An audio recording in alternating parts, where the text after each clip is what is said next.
Alhamdulillah, wassalatu wassalamu ala rasulillah wa ala alihi wa sahbihi wa man wala.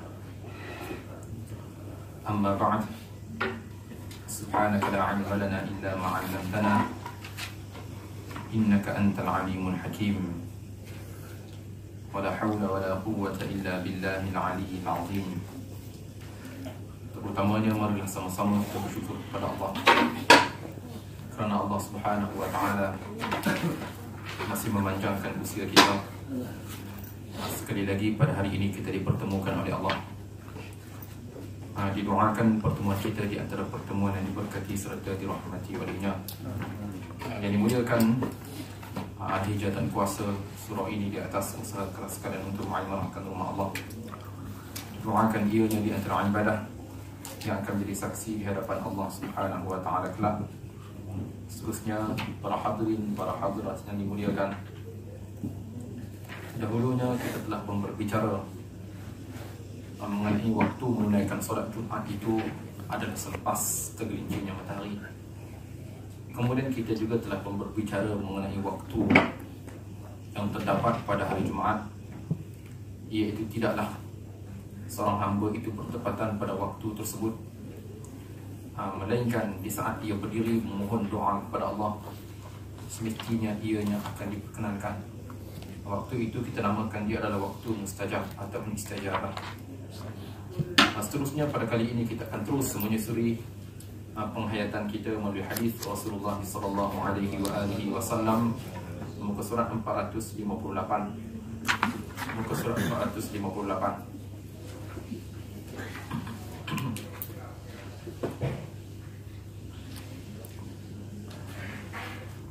Qala Imam Muslim rahimahullah ta'ala wa Muslim ibn Hajjaj ibn Muslim ibn Warq ibn Fushad al-Qushairi an-Naisaburi rahimahullah ta'ala, wafatnya pada tahun 261 Hijrah, yang mana ia menyatakan, diterjemahkan terus, kita lihat pada kitab kita terjemahannya, bab penjelasan tentang dua khutbah sebelum salat. Jika kita lihat dalam nuskha asal yang didatangkan oleh Imam An-Nawawi rahimahullah, dzikrul khutbataini qabla salat wa ma fihima min al-jilsah, disebut dua khutbah sebelum daripada salat. Hari Jumaat yang kita tahu dah, khutbahnya ditunaikan sebelum daripada salat, dan apa yang ada pada kedua-duanya serta duduk di antara kedua-duanya, ini kita akan bicarakan insya-Allah. Terus kita lihat terjemahan dalam nuskah kita muka surat 458, baris yang ketiga. Ali bin Umar radhiyallahu ta'ala anhuma annahu qala kana Rasulullah sallallahu alaihi wa alihi wasallam yakhutubu yawmal jumu'ati qa'ima thumma yajlisu thumma yaqum qala kama yaf'aluna al-yawm. Seterusnya kita lihat terjemahan daripada hadis di atas, akhir baris yang kelima. Dari Ibnu Umar, ia berkata. Ibnu Umar siapa tuan-tuan? Ibnu Umar siapa? Ya, Abdullah Ibnu Umar. Jika disebut Ibnu Umar, ia adalah Abdullah, betul. Dari Ibnu Umar, ia berkata, adalah Rasulullah sallallahu alaihi wasallam berkhutbah pada hari Jumaat dengan berdiri, kemudian baginda duduk dan berdiri lagi. Rasa-rasa kita berapa kali berdiri ketika mana khutbah Jumaat? Kita tengok, kita lihat hadis Rasulullah. Kata Abdullah bin Umar, adalah Rasulullah sallallahu alaihi wasallam berkhutbah pada hari Jumaat dengan berdiri. Okey, itu yang pertama. Kemudian duduk dan berdiri lagi. Maknanya ada berapa khutbah? Ada berapa berdiri? Ada dua. Ada dua di sini. Ibnu Umar berkata, persis seperti yang dilakukan oleh orang-orang pada hari ini, macam yang dilakukan oleh kita hari inilah, kata Abdullah bin Umar. Melihat kepada hadis di atas, hadis ini adalah hadis yang disepakati melalui amalannya. Bahkan kita lihat apa yang berlaku dan diamalkan di zaman kita hari ini. Berdasarkan hadis ini, terus saya terjemahkan ungkapan daripada Imam An-Nawawi rahimahullahu ta'ala, katanya, berdasarkan riwayat ini, ianya menjadi dalil kepada mazhab Imam Asy-Syafi'i wal aktsarina anna khutbatal jumu'ati la tasihhu min al-qadir 'ala al-qiyam. Sesungguhnya khutbah hari Jumaat tidak sah Tidak sah jika ia ditunaikan secara duduk sedangkan seorang itu mampu untuk berdiri, melainkan semestinya ia berdiri pada kedua khutbah. Tak boleh duduk. Tak boleh kalau kita tengok tiba-tiba je imam ni sihat apa semua duduk sambil khutbah. Itu kuliah lain, ini khutbah lain. Adapun khutbah dalam mazhab kita, wala yasihu hatta yajlisa bainahuma, begitu juga tidak sah khutbah semestinya duduk di antara kedua-duanya. Dua khutbah mesti kena duduk. Ingat, jangan ustaz, itu sunat je, tidak. Dalam mazhab kita ianya menjadi satu kefarduan, mesti kena duduk. Berdasarkan hadis ini, kan Abdullah bin Umar kata, iaitu katanya tadi adalah Rasulullah berkhutbah pada hari Jumaat dengan berdiri, kemudian baginda duduk dan kemudian berdiri. Maknanya ada duduk di antara dua-dua khutbah. Dalam mazhab kita ia menjadi syarat sah. Kemudian kata Imam An-Nawawi, wa annal jum'ata la tasihhu illa bi khutbataini, dan Jumaat sesungguhnya ianya tidak akan sempurna melainkan semestinya dengan dua khutbah. Okey ustaz, kami ada masalah. Sekarang ustaz, saya pergi ustaz masuk khutbah last. Saya dengar saya baca doa ke Sultan, saya masuk masjid, sebelum tu duduk dalam kereta. Yalah ustaz, kan sebelum tu duduk bawah garaj je, atas motor, tunggu doa Sultan baru kita masuk. Macam mana ni ustaz mengenai mereka yang tidak menghadirkan diri ketika mana kedua-dua khutbah? Sah ke tidak Jumaatnya? Berkatalah Qadhi Iyad, dhahaba 'ammatul ulama ila ishtirat al-khutbatain li sihhat al-jum'ah. Berkatalah kebanyakan ulama menjadi syarat bagi kedua-dua khutbah itu, ianya menjadi syarat untuk sah Jumaat. Syaratnya sah Jumaat, semestinya kita menghadirkan diri kita pada kedua-dua khutbah. Kemudian sebaliknya, Ahlul Zahid dan juga Hasan Basri sebagai contohlah, satu masjid itu tidak dilaksanakan khutbah, solat je. Yang melihat kepada pandangan yang dikeluarkan oleh Abu Dawud Al-Zahiri, katanya annaha tasihhu bila khutbah, sesungguhnya solat itu sah dengan tidak ada khutbah. Ini kita katakan pandangan para ulama. Tetapi ustaz melihat kepada hadis tadi ustaz, semestinya kita menghadiri khutbah. Lainlah ada perkara yang mendorong kita lambat, tertidur, bangun ustaz khutbah yang kedua dah, itu lain cerita. Ingat perkara ini jangan kita sengajakan dan kita melambat-lambatkan.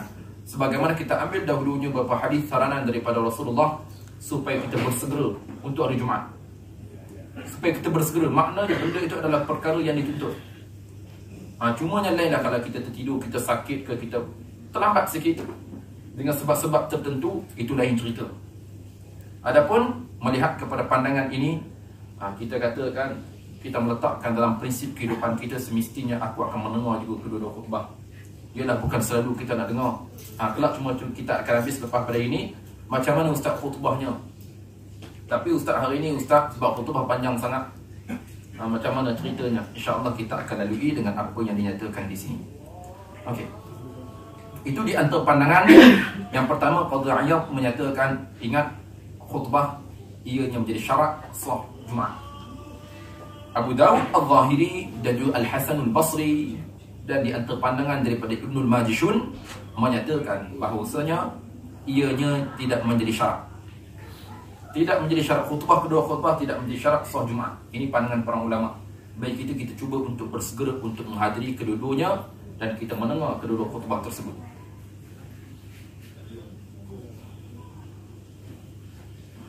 Bahkan dalam mazhab Imam Syafi'i rahimahullah, ingat, okey, kemudian pembahagian di antara duduk di antara kedua-dua khutbah, Imam Abu Hanifah, Imam Malik dan juga jumhur duduk di antara kedua-dua khutbah bukan wajib, hanya disunatkan sahaja. Bukan wajib bagi mereka. Selesai khutbah yang pertama tak duduk pun, imam khatib tak duduk.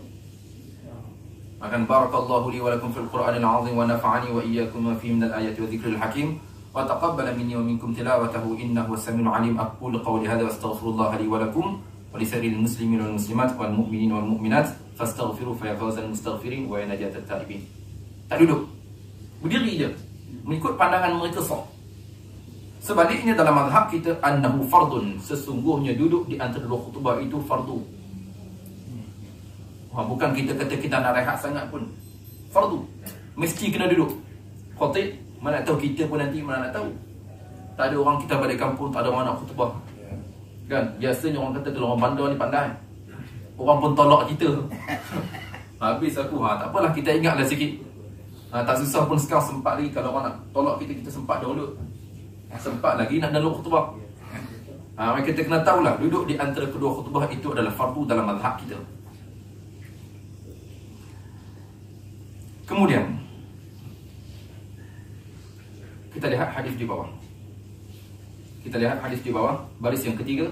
An Jabir bin Samurah radhiyallahu ta'ala anhu annahu qala kanat lin-nabiy sallallahu alaihi wa alihi wa sallam khutbatani yajlisu bainahuma yaqra'ul Qur'ana wa yudzakkirun nas. Seterusnya kita lihat terjemahan daripada hadis di atas 4 baris dari bawah. Kita lihat 4 baris dari bawah.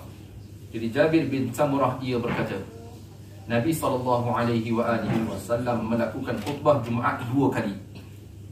Sekali lagi hadis ini mengiyakan hadis di atas. Tadi hadis Abdullah bin Umar. Hadis di bawah ini hadis Jabir bin Samurah.